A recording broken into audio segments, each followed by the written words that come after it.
How to play DayZ with friends. Hello everybody, this is Sabrina here to help you today. So without any further ado, let's get started. Open your Play Store or your App Store and then simply install DayZ. If you do not have it on your Play Store or your App Store, simply go to Google and then you can play it on Steam.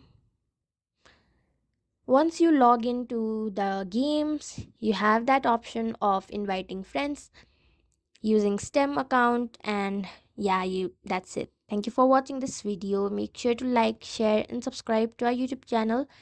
If you got any question, comment them down and I'll catch you in the next one.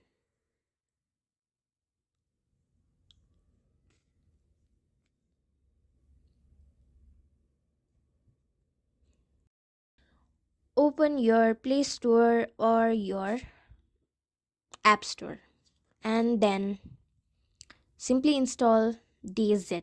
If you do not have it on your Play Store or your App Store, simply go to Google and then